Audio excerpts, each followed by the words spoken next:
everyone! In this video, I will focus specifically on the cornea. In my last video, I briefly gave an overview on the cornea and the lens, so in this one, I will be diving deeper.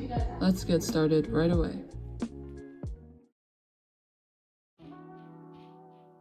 Although the cornea seems thin, it is 1 millimeter thick, and it is tough. It actually contains several different layers. Going from outermost to innermost, the outermost is epithelium, then the Bowman's layer, then the stroma, then the Descemet's membrane, and lastly the endothelium. This sounds quite complicated, so a mnemonic device I constructed for this is EPBSDEN, EPSDEN, going from outermost to innermost. Now, let's focus on each specific layer. The epithelium is the outermost layer of the cornea. This means that it is the true outer surface of the eye, which also means that it is the part of the eye that is exposed to air. This gives it a job. It protects the eye from dust, bacteria, and injury regarding the eyeball. It is also made up of non-keratinized, stratified, squamous epithelial cells. Do you know what that is? Me neither. Basically, these complicated sounding cells are flat cells layered on top of each other that stay moist instead of drying out like skin cells. Much simpler. One fact about the epithelium is that it constantly regenerates. The epithelium renews itself every 7 to 10 days by using stem cells located at the limbus.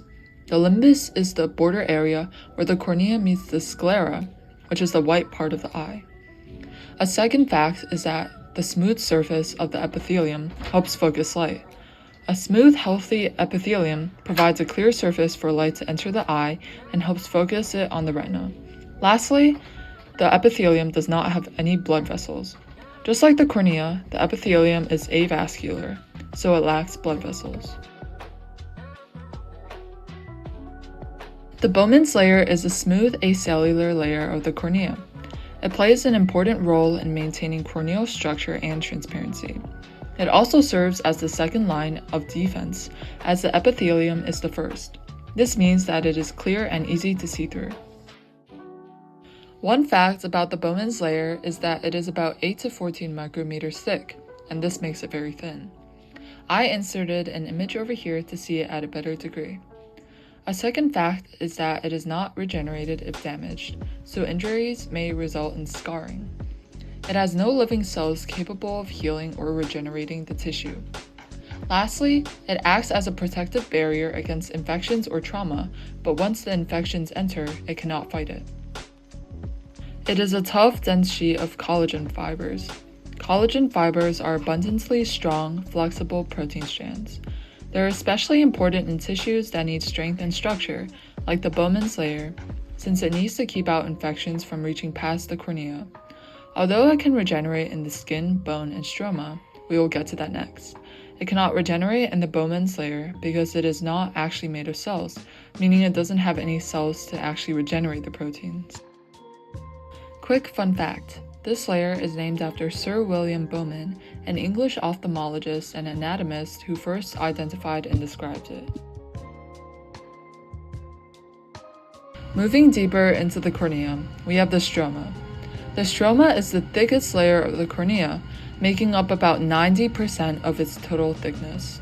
Unlike the Bowman's layer, the stroma is actually cellular, as it is made up of keratocytes. It provides structural strength and shape to the cornea, but most importantly, it also supports corneal healing. The keratocytes it is made up of can regenerate the collagen fibers, which makes up most of the cornea, mostly in the stroma. However, the stroma doesn't regenerate perfectly. New collagen can be less organized, sometimes causing scarring or haze to the cornea. Still, the stroma is a major component. One fact about the stroma is that the collagen fibers in the stroma are arranged in precise parallel layers, allowing the cornea to stay strong yet transparent for clear vision. A second fact is that it contains about 78% water, and this precise hydration is critical for keeping the stroma clear. Lastly, the arrangement of collagen fibers in the stroma allows light to pass through with minimal scattering, which is essential for good vision.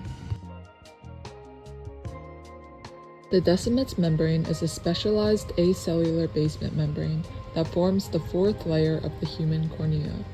Positioned between the stroma and the endothelium layer, it plays a vital role in protecting the eye and maintaining corneal clarity.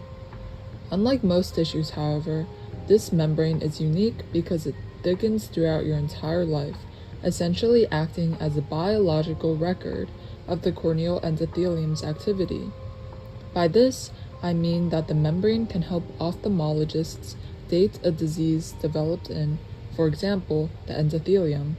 This is because since the layer keeps on growing, if the trauma is found buried into the layer, it means that the specific disease had formed in the person's earlier ages. However, if the trauma is visible on the membrane, it means that the disease had formed pretty recently. The descemet's membrane is secreted by the single layer of endothelial cells that sit directly behind it. It is primarily made of type 4 and type 8 collagen and glycoproteins. These are network-forming proteins that serve critical structure and signaling functions. Primary functions of the descemet's membrane include structural support. It provides a resilient, elastic scaffold for the corneal endothelium. Secondly, it acts as a protective barrier. It is remarkably tough and acts as a barrier against chemical agents, enzymes, and infections, like keratitis, attempting to penetrate the inner eye. Lastly, it provides corneal hydration. While the membrane itself is semi-permeable, it supports the endothelial pump that keeps the cornea dehydrated and transparent. This membrane has two layers, the anterior banded layer, which is the ABL, and the posterior non-banded layer, which is the PNBL. The ABL is formed during fetal development, and this part has a distinct banded appearance under an electron microscope. This part finishes growing before you even come out of the womb, and it is the part of the descemet's membrane that actually doesn't keep on growing. Regarding the PNBL, this layer is secreted continuously after birth and throughout adulthood. Quick fun fact, this layer is also named after someone, Jean Descemet, a French physician. Finally, we reach the innermost part of the cornea, the endothelium. The endothelium, as well as the other parts of the cornea, play a vital part. Since it is the innermost layer of the cornea, it faces direct contact with the aqueous humor. As we discussed in the last video, this is the liquid in the eyeball that helps preserve structure as well as produce nutrients. It is a monolayer of cells, in other words, a single layer, usually about 5 micrometers thick. This means that it is incredibly thin. In a microscopic view, the cells form a perfect honeycomb or mosaic pattern of mostly hexagonal shapes. Now, moving on to arguably the most important part, the endothelium as a pump and leak mechanism. Now, what do I mean by this? Well, by leak, since the endothelium has no blood vessels, it must get nutrients from the eye's internal fluid. It becomes leaky on purpose to let nutrients flow in. Now for the pump. Too much fluid intake from the leak can make the cornea swell and turn cloudy. Endothelial cells pump this fluid out, constantly using energy, or ATP, to push excess water back out into the eye. Furthermore, the endothelium does not regenerate. Surgeons must be extremely careful not to touch or damage them during cataract surgery. That reaches the conclusion of this video. Thanks so much for watching and have a great day or night.